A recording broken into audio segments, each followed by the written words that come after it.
अस्सलाम वालेकुम वरहमतुल्लाह। बच्चों, आज हम इस वीडियो में मैग्नेटिज्म पर बात करने जा रहे हैं। मैग्नेटिज्म क्या होता है? मैं आपको ये बताऊं कि आप लोगों ने बहुत ही छोटी क्लासेस से मैग्नेटिस के बारे में सुना है। आपने कई मैग्नेटिस देखे हैं। आपने बार मैग्नेट इसके बारे में सुना भी है और ये देखा भी होगा आपने। इसी तरह से हॉर्स शू मैग्नेट, कई लोगों ने वो भी देखा होगा। एक हॉर्स शू की शेप में जब एक मैग्नेट होता है जिसको हम हॉर्स शू मैग्नेट कहते हैं। तो कई छोटे बड़े मैग्नेट्स हम छोटी बड़ी डिवाइसेस में यूज़ करते आए हैं। और इन मैग्नेट्स की कुछ अद्भुत प्रॉपर्टीज़ होती है जो आम तौर पर हमें दूसरे मैटर में या मेटल्स में या टोटल किसी भी मैटर में नहीं पाई जाती। एक मैग्नेट की प्रॉपर्टीज़ को कलेक्टिवली, इन सारी प्रॉपर्टीज़ को जो एक मैग्नेट में देखने को मिलती है, इन सारी प्रॉपर्टीज़ को हम प्रॉपर्टीज़ ऑफ ए मैग्नेट कहेंगे या फिर कलेक्टिवली इन सारी प्रॉपर्टीज़ को मैग्नेटिज्म कहेंगे। सो मैग्नेटिज्म वो प्रॉपर्टीज़ हैं, उन प्रॉपर्टीज़ का कलेक्शन है। वो सारी प्रॉपर्टीज़ हैं जो प्रॉपर्टीज़ हमें एक मैग्नेट में देखने को मिलती है। एक मैग्नेट के साथ जो प्रॉपर्टीज़ एसोसिएटेड होती हैं, वाबस्ता होती हैं, उन्हीं प्रॉपर्टीज़ को मैग्नेटिज्म कहते हैं। और उन्हीं प्रॉपर्टीज़ को जब हम स्टडी करते हैं तो हम कहते हैं कि हम मैग्नेटिज्म स्टडी करते हैं। एक मैग्नेट बेसिकली क्या चीज़ होती है? देखिए, बेसिकली इसको हम मैग्नेटाइट कहते हैं।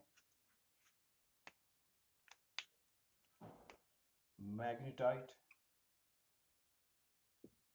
और केमिकली ये आयरन ऑक्साइड ओर होता है।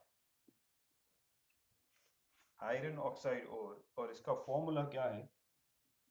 FeO3, Fe3O4।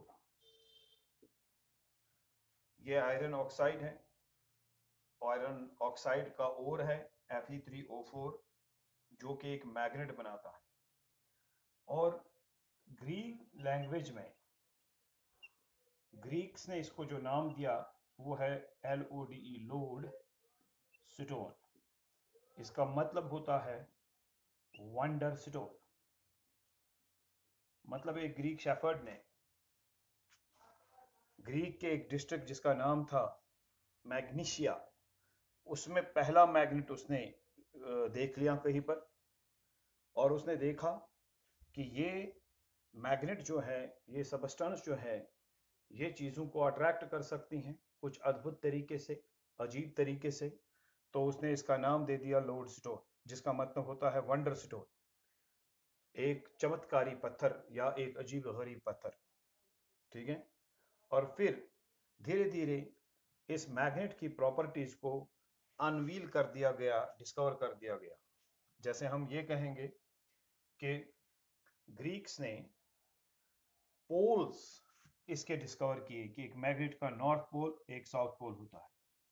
लेकिन फिर चाइनीज ने ये डिस्कवर किया कि जब आप एक बार मैग्नेट को, मान लीजिए ये एक मैग्नेट है, अब इसका एक नॉर्थ पोल है, एक साउथ पोल है, ठीक है ना? तो फिर ये डिस्कवर कर दिया गया कि अगर इसको हम सस्पेंड करें bye means of A thread, और फ्रीली इसको सस्पेंड किया जाए, यानी एक धागा बांध के इसको लटकाया जाए उस धागे से, तो ये खुद ही इसके पोल्स जो है, इसका एक एंड अर्थ के, एक पोल अर्थ के नॉर्थ पोल की तरफ मुड़ता है, यानी ये खुद ही अर्थ के नॉर्थ पोल की तरफ मुड़ता है, और इसका दूसरा एंड अर्थ के साउथ पोल की तरफ मुड़ेगा। यानी ये एक पर्टिकुलर डायरेक्शन में अलाइन हो जाएगा जब हम इसको फ्रीली सस्पेंड करेंगे। इसको हम directional property of a magnet कहते हैं। तो ये जो डायरेक्शनल प्रॉपर्टी है, ये भी डिस्कवर हुई। कई चीजें इस मैग्नेट के बारे में डिस्कवर हुए, पोल्स डिस्कवर हुए, और ये कि इसका एक एंड या एक पोल अर्थ के ज्योग्राफिकल नॉर्थ की तरफ, और दूसरा एंड और दूसरा पोल अर्थ के ज्योग्राफिकल साउथ की तरफ मुड़ेगा अगर इसको फ्रीली सस्पेंड किया जाए। तो डायरेक्शनल प्रॉपर्टी डिस्कवर हुई। फिर ये भी डिस्कवर हुआ कि अगर एक मैग्नेट के कई टुकड़े किए जाए तो हर टुकड़े में अपना नॉर्थ एंड साउथ जो है वो मौजूद रहेगा। वो खत्म नहीं हो सकता, यानी आप दो पोल्स को अलग नहीं कर सकते। Two poles of a magnet can not be separated. एक मैग्नेट के दो पोल्स को आप अलग नहीं कर सकते। तो ऐसी कई प्रॉपर्टीज जो है ये देखी गई, डिस्कवर की गई, और इन प्रॉपर्टीज की जब स्टडी होती है तो हम उस स्टडी को ही मैग्नेटिज्म कहते हैं। तो magnetism is the study of properties of a magnet. तो जब आप एक मैग्नेट की प्रॉपर्टीज को स्टडी करते हैं तो उसको हम मैग्नेटिज्म कहते हैं। अब सवाल ये पैदा होता है कि इन सारी प्रॉपर्टीज को क्लासिकल फिजिक्स में जब समझाया गया तो कुछ बेसिक एजम्पशंस बनाई गई या कुछ बेसिक चीजें बनाई गई जिसकी मदद से हम इसको समझ सकते हैं। जैसे कि क्लासिकल फिजिक्स ने आपने देखा कि अगर आपको इलेक्ट्रोस्टैटिक फोर्सेस समझने हैं तो आपने एक इलेक्ट्रिक फील्ड का कॉन्सेप्ट जो है वो वहां पर बना लिया। और अगर आप इलेक्ट्रिक फील्ड को समझना चाहते हैं जो कि एक रियलिटी है, फील्ड एक रियलिटी होता है, तो आपने एक इमेजिनरी कंसेप्ट वहां पर तैयार किया फील्ड लाइंस का। तो जब आपने इमेजिन किया कि मैग्नेट इलेक्ट्रिक फील्ड जो है उस इलेक्ट्रिक फील्ड में इलेक्ट्रिक फील्ड लाइंस होती हैं या फील्ड लाइंस की मदद से आपने फील्ड को समझाने की कोशिश की, जबकि फील्ड लाइंस एक इमेजिनरी कंसेप्ट है और इलेक्ट्रिक फील्ड एक रियलिटी है।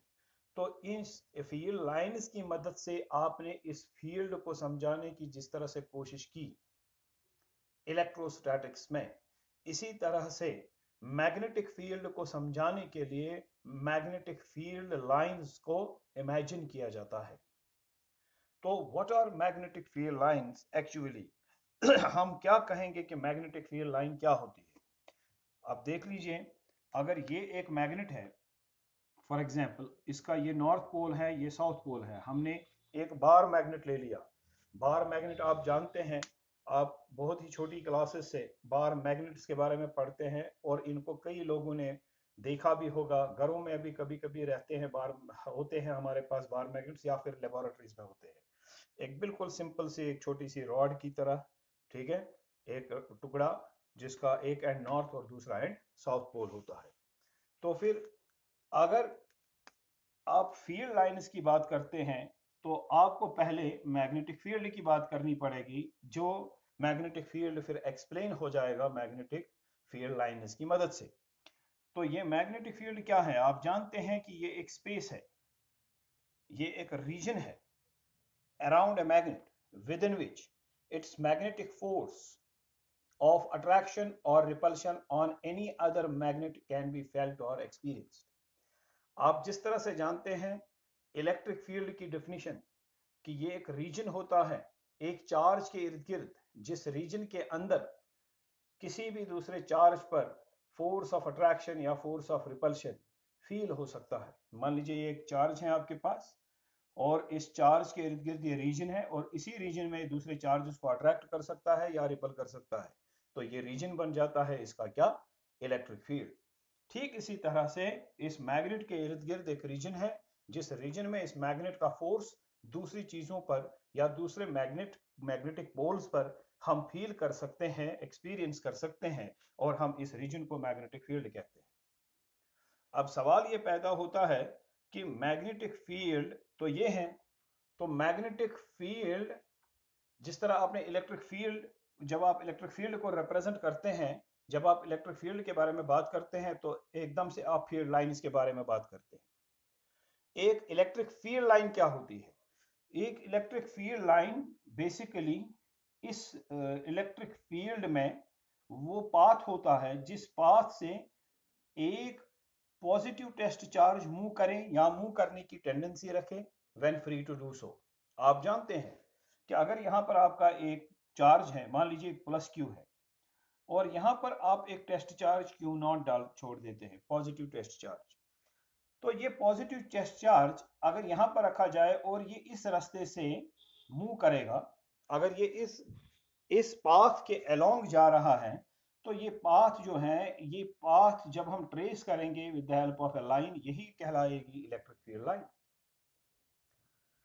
इसी तरह से अगर आप यहां से भी एक फील्ड लाइन ड्रॉ कर सकते हैं, आप यहां से भी एक फील्ड लाइन ड्रॉ कर सकते हैं। इसको ड्रॉ करने का मतलब क्या होता है इन सारे रीजन्स में, मतलब ये हुआ शाबाश कि ये जो इन सारे along this direction this direction this direction, इसका क्या मतलब हुआ कि अगर आप यहाँ पर एक पॉजिटिव टेस्ट चार्ज रखते हैं तो यहाँ पर वो इस पाथ से जा रहा है, अगर यहाँ पर रखेंगे तो वो इस पाथ से जाएगा, अगर यहाँ पर रखेंगे तो वो इस पाथ से जाएगा। तो जो पाथ ट्रेवर्स करे, जो पाथ पकड़ ले एक पॉजिटिव टेस्ट चार्ज, जिस पाथ के अलोंग एक पॉजिटिव टेस्ट चार्ज मूव करे या मूव करने की टेंडेंसी रखे, जब वो ऐसा करने के लिए फ्री हो, जब उसको अलाउ किया जाए, क्या मूव करने के लिए जब उसको अलाउ किया जाए, तो जिस पाथ के अलोंग वो मूव करे वही पाथ जब ट्रेस किया जाए तो उसी को हम फील्ड लाइन कहते हैं, या वो लाइन जो हम इस पाथ के अलोंग ड्रॉ करते हैं उसी को हम फील्ड लाइन कहते हैं। इलेक्ट्रिक फील्ड लाइंस ऐसी ड्रॉ की जाती है। तो इलेक्ट्रिक फील्ड लाइंस बेसिकली वो पाथ्स होते हैं, वो रास्ते होते हैं जिन पाथ्स के अलोंग एक पॉजिटिव टेस्ट चार्ज मूव करे या मूव करने की टेंडेंसी रखता हो। ठीक इसी तरह से अगर मैग्नेट्स के मामले में या मैग्नेटिक फील्ड्स के मामले में इस पॉजिटिव टेस्ट चार्ज के बदले एक टेस्ट मैग्नेट के नॉर्थ पोल को रखा जाए, यानी जो काम यहां पर एक पॉजिटिव टेस्ट चार्ज कर रहा है वही काम यहां पर मैग्नेटिक फील्ड में north pole of a magnet करेगा। आप जानते हैं कि अकेला नॉर्थ पोल कहीं पर एग्जिस्ट नहीं होता है, लेकिन फिर भी हम ऐसा इमेजिन करते हैं कि अगर यहाँ पर मान लीजिए इस पॉजिटिव टेस्ट चार्ज के बदले अगर इस मैग्नेटिक फील्ड में एक मान लीजिए नॉर्थ पोल छोड़ दिया जाए, एक मैग्नेट का टेस्ट मैग्नेट का छोटे से मैग्नेट का नॉर्थ पोल अगर छोड़ दिया जाए और अगर वो फ्री हो टू मूव, अगर फ्रीली वो मूव करे, तो जिस डायरेक्शन में वो जाएगा, जब हम उस डायरेक्शन में पाथ को ड्रॉ करेंगे, इसके पाथ को जब ट्रेस किया जाएगा वही पाथ फील्ड लाइन बनेगी। मिसाल के तौर पर हम देखते हैं कि इस बार मैग्नेट के मामले में अगर हम यहाँ पर इस टेस्ट मैग्नेट के इस नॉर्थ पोल को छोड़ दें तो ये नॉर्थ पोल कहाँ जा रहा है, वो यहाँ जा रहा है,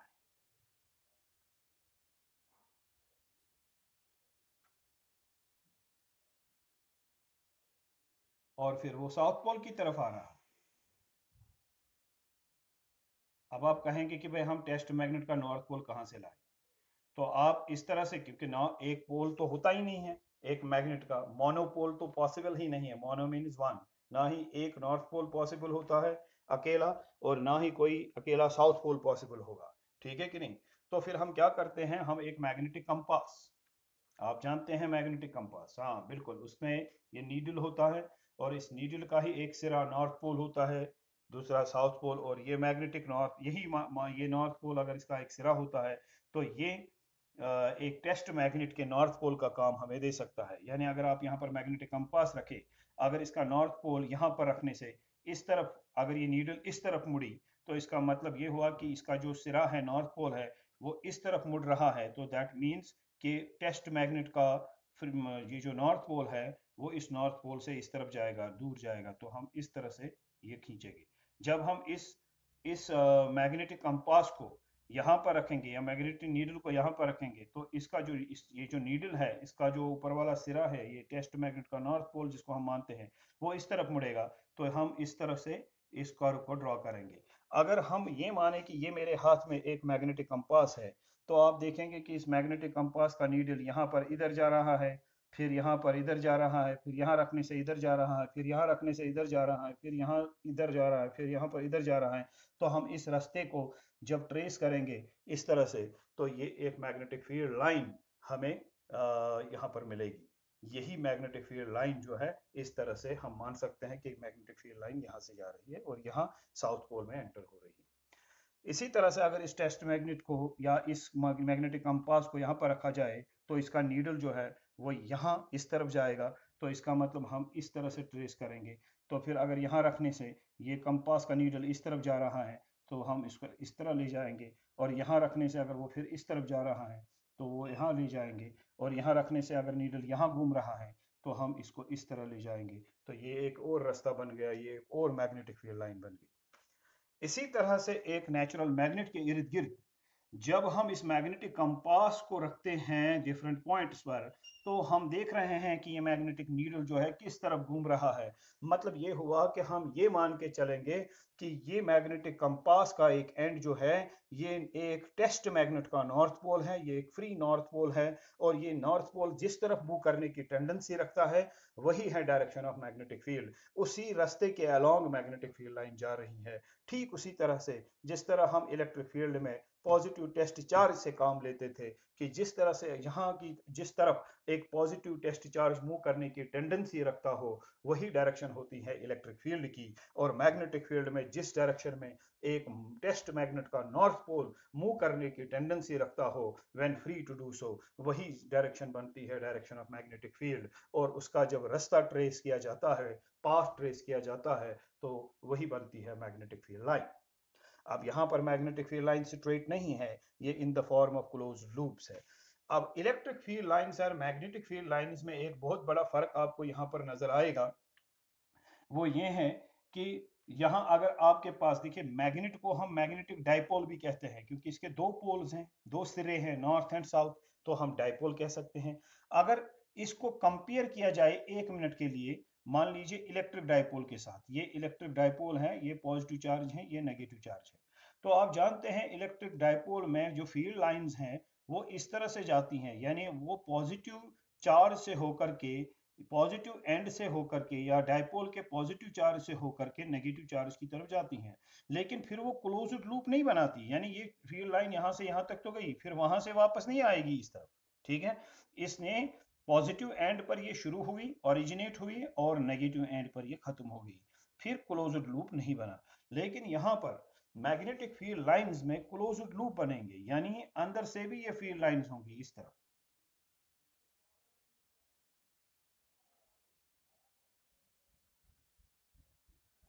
ऐसे, और ऐसे ही ये मुड़ के जाएगी इस तरफ से। ये इन फील्ड लाइंस का आकार होगा।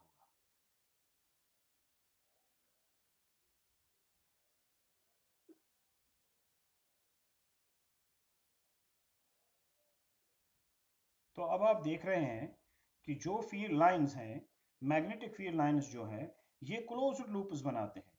और क्लोज्ड लूप्स कैसे होते हैं इसके, ये क्लोज्ड लूप्स ऐसे होते हैं कि ये बाहर से अगर देखा जाए तो यहाँ पर मैग्नेटिक कंपास डिफ्लेक्ट होते हुए आपको बताएगा कि ये नॉर्थ पोल से बाहर आ रही है और ये एंटर हो रहे हैं इनटू द साउथ पोल। ये आपका नॉर्थ है यहाँ पर, नॉर्थ, एंड ये आपका साउथ है। तो ये नॉर्थ पोल से बाहर आती हुई साउथ पोल में एंटर हो जाती है।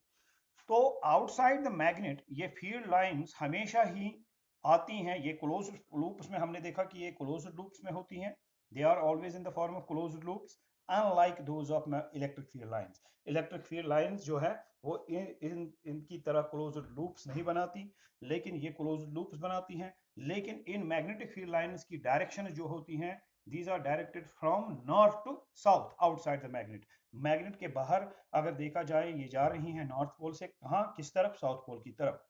ठीक है ना। सो और अगर मैग्नेट के अंदर देखा जाए तो ये जा रही हैं फ्रॉम साउथ टू नॉर्थ, तो इनकी डायरेक्शन नॉर्थ टू साउथ भी होती हैं, साउथ टू नॉर्थ भी अगर देखा जाए तो ये दीज आर, शाबाश, north to south outside the magnet.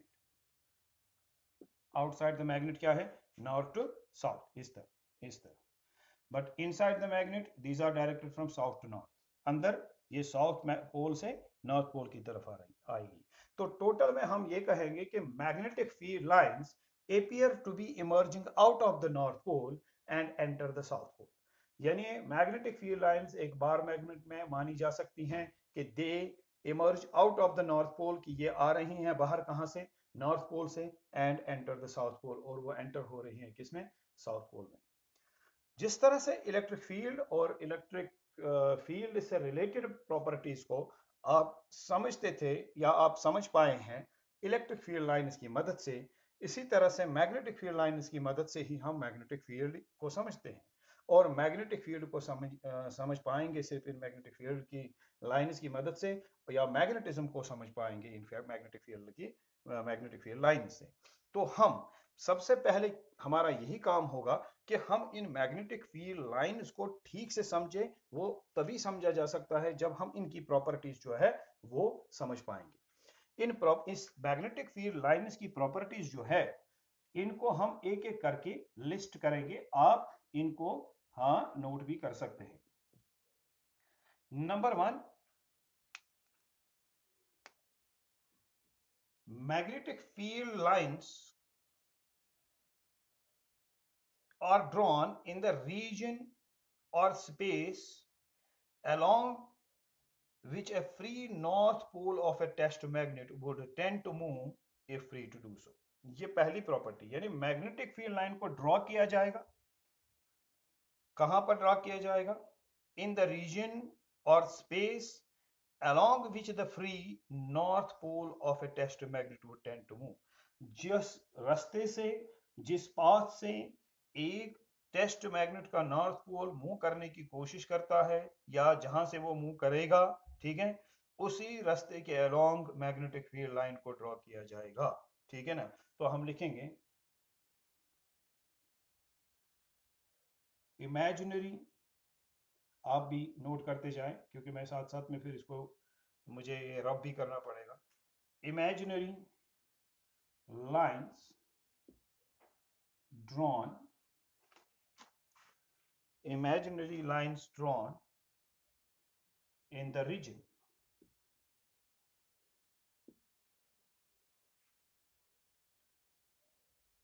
or space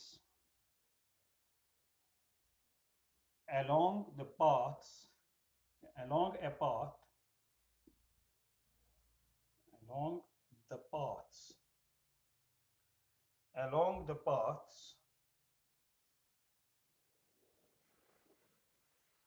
in which a free north pole of a test magnet would tend to move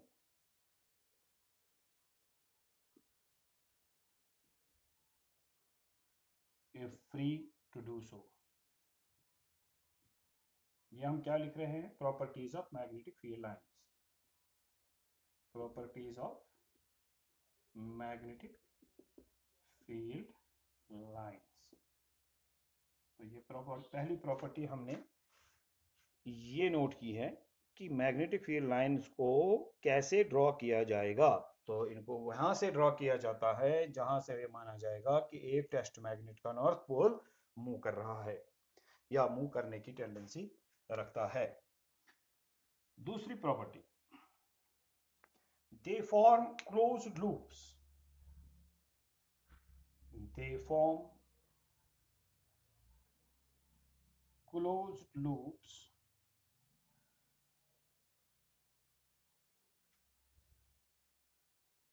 these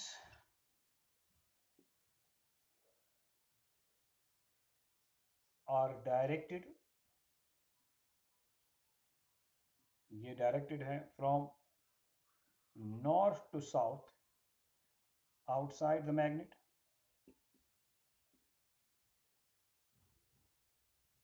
and south to north inside the magnet। This is unlikely of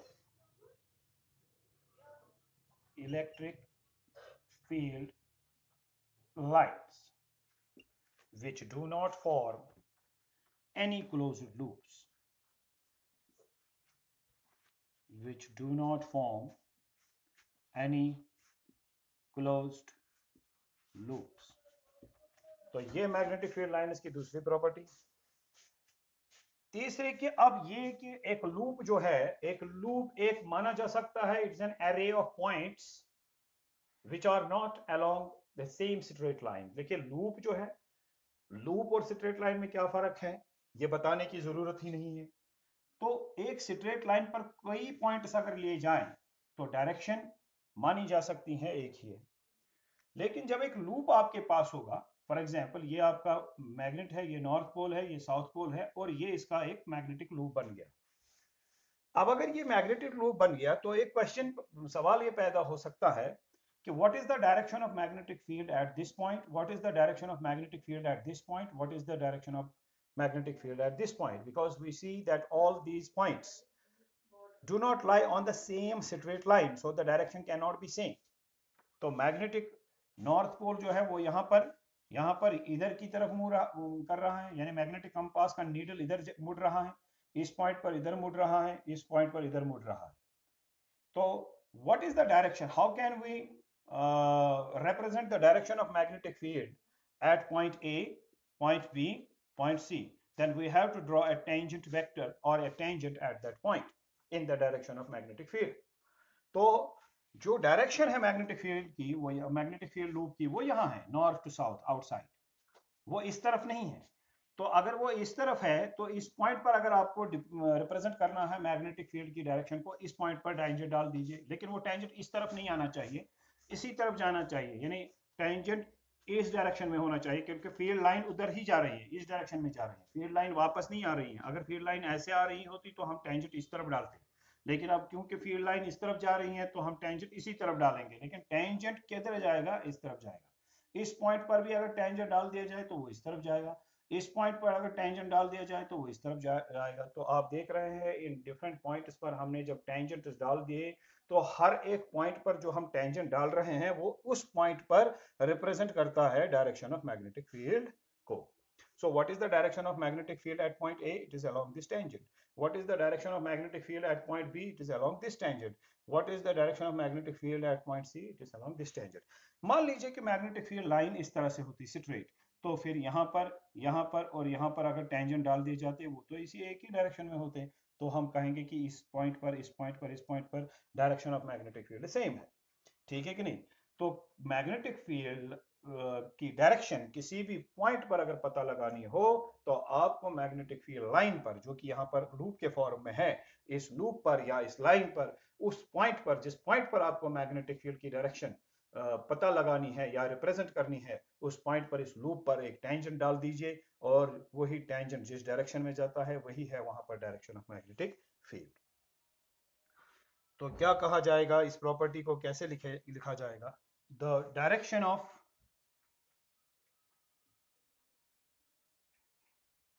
this is the third property. या इस तरह से लिखेंगे, the tangent at any point, the tangent at any point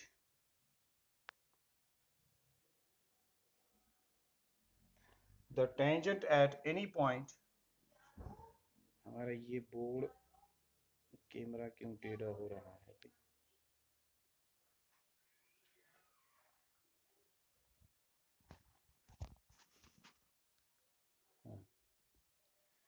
The tangent at any point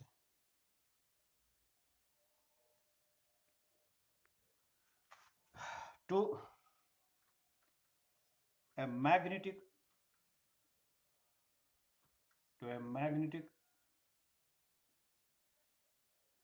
line, bracket में लिख सकते हैं, और loop, represents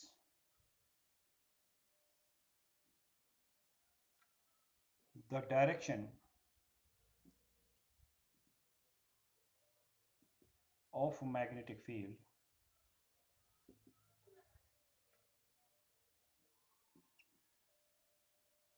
at that point. तो ये डायरेक्शन हो गई. ठीक है भाई, आगे बढ़ते हैं. ये तो तीसरी प्रॉपर्टी थी. अब चौथी प्रॉपर्टी. अब मैग्नेटिक फील्ड यूनिफॉर्म भी हो सकता है, मैग्नेटिक फील्ड नॉन यूनिफॉर्म भी हो सकता है. अगर आपसे कहा जाए भाई magnetic field, uniform magnetic field का मतलब क्या है, तो यूनिफॉर्म टर्म का फिजिक्स में जो मतलब होता है वो सब जानते हैं कि जब किसी क्वांटिटी का मैग्नीट्यूड, डायरेक्शन डिफरेंट पॉइंट्स पर सेम हो तो हम कहते हैं कि ये यूनिफॉर्म है. इसी तरह से अगर मैग्नेटिक फील्ड किसी रीजन में हर एक पॉइंट पर, डिफरेंट पॉइंट्स पर उसकी स्ट्रेंथ, उसका मैग्नीट्यूड सेम हो, यानी मैग्नीट्यूड और डायरेक्शन दोनों ही सेम हो, तो हम कहेंगे कि भाई इस रीजन में जो मैग्नेटिक फील्ड है वो यूनिफॉर्म है। और अगर ऐसा ना हो, मैग्नीट्यूड वेरी करे या डायरेक्शन वेरी करे या दोनों चीजें वेरी हो जाए, डिफरेंट पॉइंट्स पर डिफरेंट मैग्नीट्यूड्स हो, डिफरेंट पॉइंट्स पर डिफरेंट डायरेक्शंस हो, या फिर दोनों चीजें डिफरेंट पॉइंट्स पर हमें डिफरेंट मिले, मैग्नीट्यूड भी डिफरेंट मिले, डायरेक्शन भी डिफरेंट मिले, तो हम कहेंगे कि भाई मैग्नेटिक फील्ड जो है नॉन यूनिफॉर्म है। तो नॉन यूनिफॉर्म मैग्नेटिक फील्ड में क्या होना चाहिए, या तो मैग्नीट्यूड डिफरेंट होना चाहिए डिफरेंट पॉइंट्स पर, या फिर डायरेक्शन डिफरेंट होनी चाहिए, या फिर दोनों ही डिफरेंट होने चाहिए। ठीक है। लेकिन यूनिफॉर्म मैग्नेटिक फील्ड में क्या होता है, अब चूंकि magnitude and direction her point पर सेम रहती है, तो हम इसको जब रिप्रेजेंट करते हैं तो हम इस यूनिफॉर्म मैग्नेटिक फील्ड को रिप्रेजेंट करते हैं with the help of straight lines, parallel straight lines which are equally spaced and are equal in lengths। तो हम पैरेलल स्ट्रेट लाइन से रिप्रेजेंट करते हैं यूनिफॉर्म मैग्नेटिक फील्ड को which are equally spaced and are parallel। ठीक है, in that region। तो हम ये कह सकते हैं कि भाई इस रीजन में मैग्नेटिक फील्ड लाइंस ये ऐसी हैं, तो ये चूंकि पैरेलल लाइंस हैं और इक्वी स्पेस्ड हैं, तो यहाँ पर मैग्नेटिक फील्ड जो है वो उसकी स्ट्रेंथ जो है वो सेम है और यूनिफॉर्म डायरेक्शन भी सेम है। सो ये रिप्रेजेंट करेगा यूनिफॉर्म मैग्नेटिक फील्ड को। हम इसके नीचे लिख सकते हैं यूनिफॉर्म मैग्नेटिक फील्ड। तो लिहाजा हमारी चौथी प्रॉपर्टी ये बनती है, a uniform magnetic field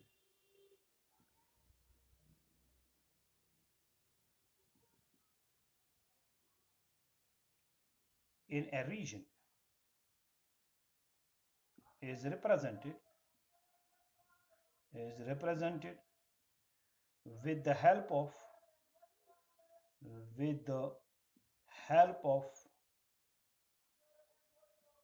equispaced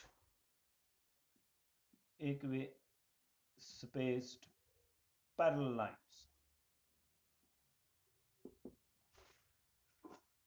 तो ये चौथी प्रॉपर्टी, आप इसको भी नोट कर सकते हैं, इस फोर्थ प्रॉपर्टी को। ठीक है। तो हम मूव करेंगे पांचवी प्रॉपर्टी को की ओर, और अब पांचवी प्रॉपर्टी बिल्कुल हमारे से क्लियर हो गई। क्या? A non uniform magnetic field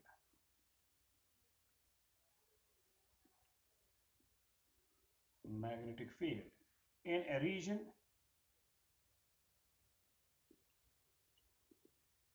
is represented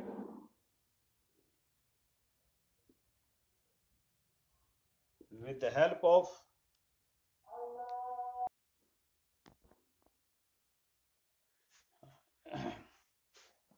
a non-uniform magnetic field in a region is represented with the help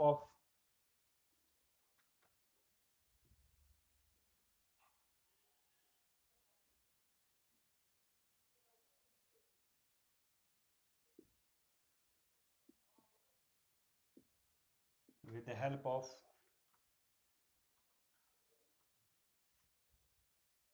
unequispaced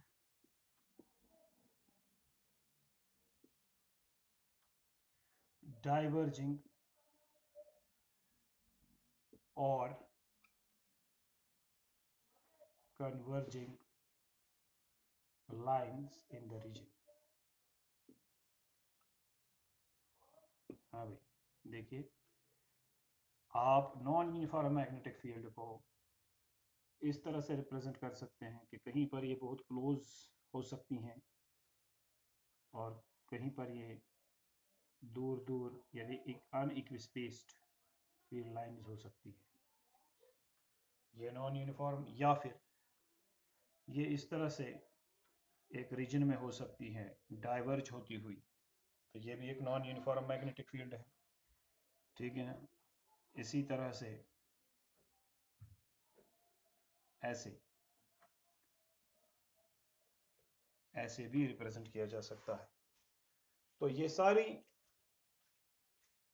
तस्वीरें जो आपको नजर आ रही हैं, यानी डायग्राम जो आपको नजर आ रही हैं, ये नॉन यूनिफॉर्म मैग्नेटिक फील्ड को किसी भी रीजन में रिप्रेजेंट करती है। अब सवाल ये पैदा होता है, ये तो फिफ्थ प्रॉपर्टी थी। अब सिक्स्थ प्रॉपर्टी में हम ये देखेंगे, ये सारी प्रॉपर्टीज आप वैसे भी जानते हैं क्योंकि आप पहले भी इलेक्ट्रिक फील्ड लाइंस जो हैं उनको रिप्रेजेंट कर चुके हैं, है ना। तो अब हम मैग्नेटिक फील्ड लाइंस को रिप्रेजेंट करते हैं। तो ये बिल्कुल एक रिजम्बलेंस आप देख रहे हैं दोनों में, तो इनमें ज़्यादा फर्क नहीं है। और जहाँ पर फर्क है वो हम साथ साथ में बता रहे हैं। अभी तक हमने एक पॉइंट ऑफ डिफरेंस दोनों फील्ड लाइंस को रिप्रेजेंट करने में बताया हुआ है, वो ये है कि इलेक्ट्रिक फील्ड लाइंस कोई क्लोज लूप नहीं बनाती हैं इलेक्ट्रिक डायपोल्स में, लेकिन जबकि मैग्नेटिक डायपोल्स में आप देख रहे हैं कि मैग्नेटिक फील्ड लाइंस जो है क्लोज लूप्स बना रही है। इस तरह से आगे बढ़ते हैं। सिक्स्थ प्रॉपर्टी है कि अगर हमारे पास कहीं पर मैग्नेटिक फील्ड होगा परपेंडिकुलर टू ए सरफेस और परपेंडिकुलर टू ए प्लेन, मान लीजिए magnetic field perpendicular to the plane of this board, अगर एक मैग्नेटिक फील्ड होगा perpendicular to the plane of this board and if it is directed inwards, अगर ये magnetic field है directed inwards यानी अंदर की तरफ, अगर ये फील्ड लाइन इस तरह से जा रही है, इस तरह से ऐसे जा रही हैं, ऐसे जा रही है, मतलब ये ऐसे ऐसे ऐसे ऐसे ऐसे perpendicular at every point if these field lines are perpendicular to the plane of this board, then and if they are perpendicular but are directed inwards, अगर ये perpendicular है और अंदर की तरफ है तो हम इनको रिप्रेजेंट करते हैं by these cross marks। अब लाइन्स बनाने की जरूरत नहीं है, वैसे भी आप लाइन्स कहाँ बनाएंगे, वो तो यहाँ से आ रही हैं, वो आप इस प्लेन में तो है ही नहीं, वो प्लेन में से वो पास हो रही हैं परपेंडिकुलर टू द प्लेन, तो आप उनको बोर्ड पर नहीं बना सकते, ठीक है ना। तो लिहाजा अब यहाँ से पेस में तो आप ड्रा नहीं कर सकते, तो यहाँ बोर्ड पर आपको बनाना नहीं है because they are perpendicular to the plane of the board, so we draw cross marks. So अगर वो यही फील्ड लाइंस हो परपेंडिकुलर ही हो, लेकिन if they are directed outwards, अगर ये बाहर की तरफ आ रही है इस तरफ, तब हम इस परपेंडिकुलर मैग्नेटिक फील्ड को जो perpendicular to the plane of this board है लेकिन डायरेक्टेड आउटवर्ड्स है, तो हम इस मैग्नेटिक फील्ड को डॉट मार्क से रिप्रेजेंट करेंगे। तो हम छठी प्रॉपर्टी ये लिखेंगे, the magnetic field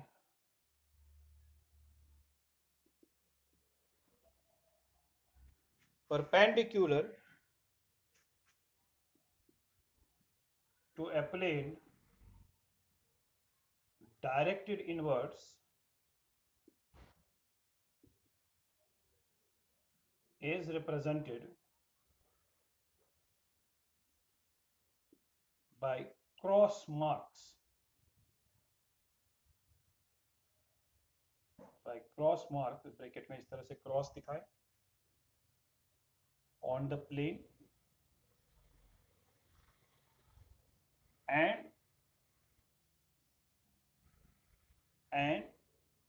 the magnetic field lines perpendicular to a plane and directed outwards are represented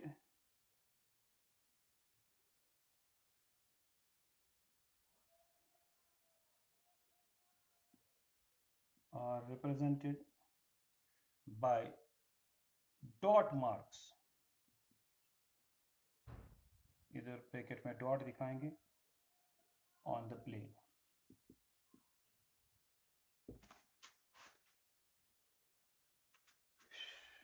ठीक है भाई, तो ये 6 प्रॉपर्टीज अभी तक हो गई।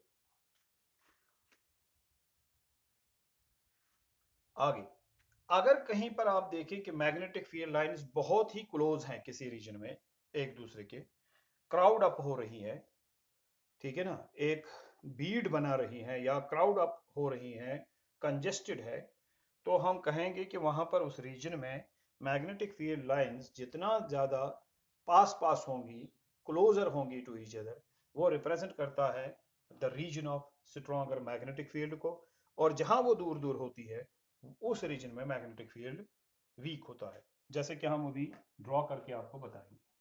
ये प्रॉपर्टी सिक्स्थ प्रॉपर्टी है। नहीं, सेवेंथ प्रॉपर्टी। ये देखिए, हम फील्ड लाइंस इस तरह से ड्रॉ कर सकते हैं।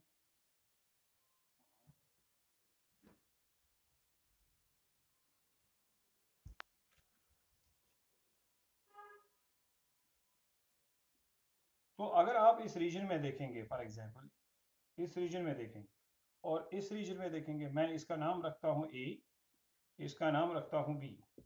तो यहाँ पर आप देख रहे हैं कि इस रीजन में मैग्नेटिक फील्ड लाइंस क्राउडेड हैं, बहुत नजदीक है एक दूसरे के, और इस रीजन में आप देख रहे हैं मैग्नेटिक फील्ड लाइंस एक दूसरे से दूर है। तो ये रीजन जो है, इस रीजन में कम ही field lines per unit area cross करेंगी और यहाँ ज्यादा field lines per unit area cross होंगी। या आप ये भी कह सकते हैं कि पर यूनिट वॉल्यूम भी अगर आप देखें, यहाँ ज्यादा हो सकती है, यहाँ कम हो सकती है। इस रीजन में कम फील्ड लाइंस, छोटी स्पेस में ज्यादा फील्ड लाइंस, यहाँ उतनी ही स्पेस में कम फील्ड लाइंस पाई जाएंगी। ठीक है ना? तो हम कहेंगे कि भाई यहाँ फील्ड जो की फील्ड की स्ट्रेंथ है ज्यादा है, यहाँ जहाँ फील्ड लाइंस कम पाई जाती हैं या दूर दूर पाई जाती है, वहां पर फील्ड स्ट्रेंथ वीक है। ठीक है ना? The magnetic field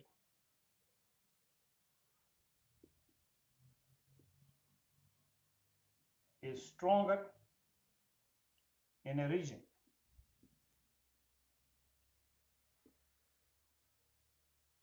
in which the field lines in which the field lines are closely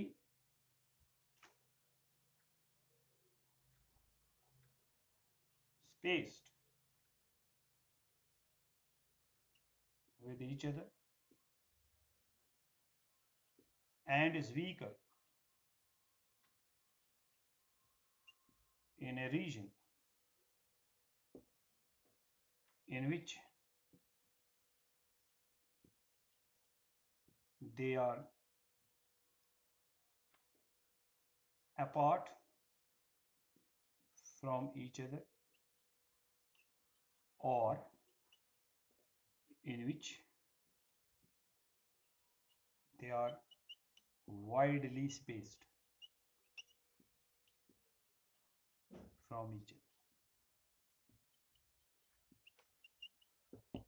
तो ये सातवीं प्रॉपर्टी है। आठवीं प्रॉपर्टी हम कह सकते हैं कि भाई two field lines do not intersect each other. Two or more field lines do not intersect each other. दो या दो से ज्यादा फील्ड लाइंस एक दूसरे को इंटरसेक्ट नहीं कर सकती। आप ये इलेक्ट्रिक फील्ड लाइंस में भी देख चुके हैं इस प्रॉपर्टी को।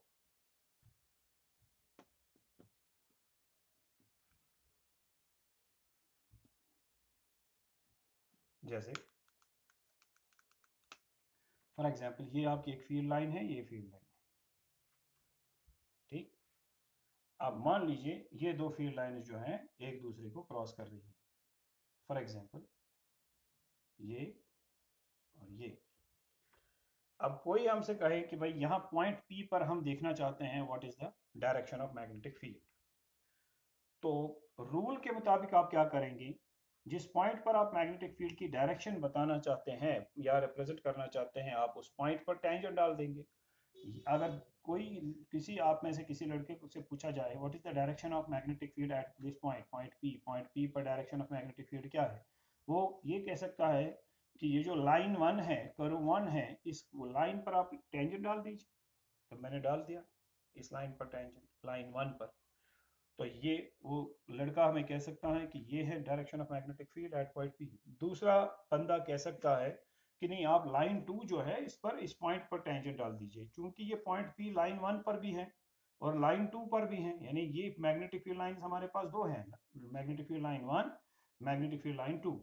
तो अगर हम ये पॉइंट पी को देखें, ये पॉइंट ऑफ इंटरसेक्शन है दोनों का, तो ये पॉइंट लाइन वन पर भी होगा और लाइन टू पर भी होगा। हमने जब लाइन वन को टेंजेंट डाल दिया वो यहाँ से, अब लाइन टू पर टेंजेंट डाल दिया वो ये है।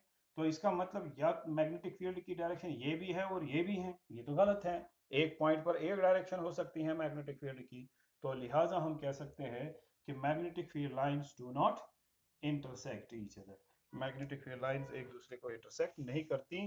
तो ये हमारी शायद आठवीं प्रॉपर्टी आप नंबर इसको खुद दे सकते हो, मैं भूल जाता हूँ। पहले हमने 7 लिखी या 8 या 6, तो मैं यहाँ पर 8 भी शायद, 7 हम शायद लिख चुके हैं।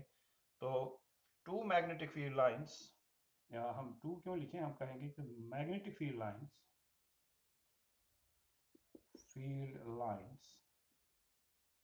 do not intersect each other at a point। ठीक है। एक और प्रॉपर्टी, शायद नाइन्थ प्रॉपर्टी, कि अगर किसी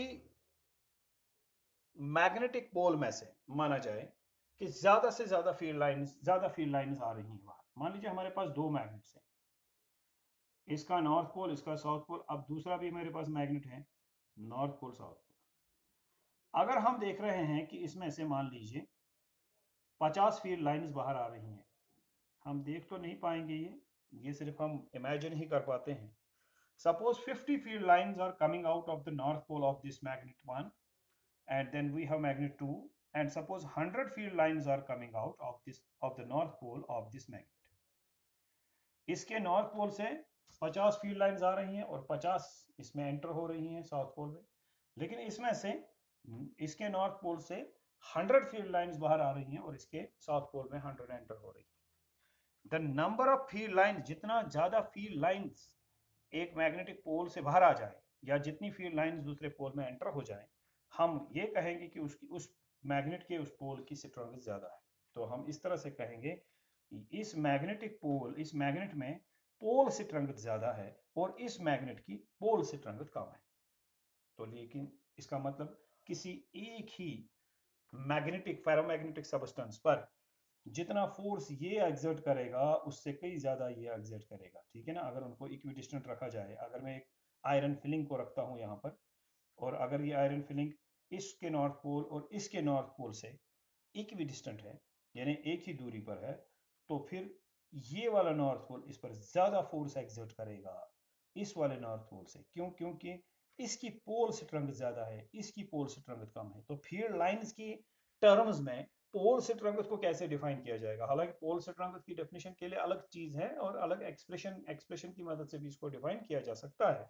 लेकिन यहाँ पर हम फील्ड लाइंस पढ़ रहे हैं, तो फील्ड लाइंस की टर्म्स में इसको कैसे डिफाइन किया जाएगा? जिस पोल में से ज्यादा नंबर ऑफ फील्ड लाइंस निकल आ रही है उसकी पोल स्ट्रेंथ ज्यादा है। ठीक है कि नहीं? तो हम ये कहेंगे more the number of field lines,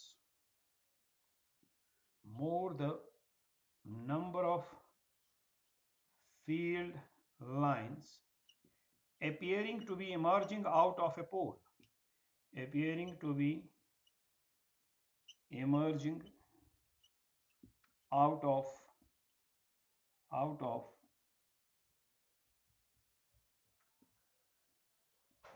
a pole of a magnet,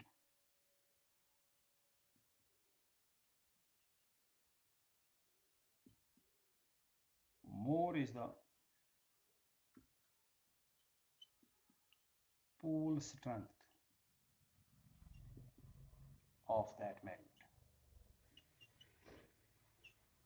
अब मान लीजिए इस मैग्नेट के पोल स्ट्रेंथ है m1, तो इसके साउथ पोल की भी स्ट्रेंथ होगी m1।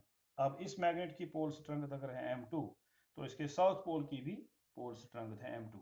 अब इसकी ज्यादा पोल स्ट्रेंथ क्यों है? क्योंकि इसमें से ज्यादा फील्ड लाइंस निकल रही हैं और इसमें से कम, तो इसकी कम है।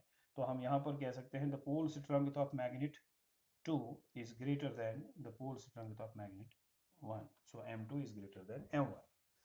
फिर इस पोल स्ट्रेंथ को कैसे मेजर किया जाता है मैथमेटिकली, वो अगली बार आएगा। लेकिन फिलहाल हमने मैग्नेटिक फील्ड लाइंस के हवाले से इसको समझ लिया। मेरे ख्याल से काफी कुछ हमने मैग्नेटिक फील्ड लाइंस के बारे में अभी इस लेक्चर में कहा। आगे भी कुछ और भी कहेंगे इंशाल्लाह, और भी कुछ चीजें जानेंगे। लेकिन अभी वीडियो जो है बहुत हेवी बन रहा है, फिर इसको अपलोड करना मुश्किल होता है।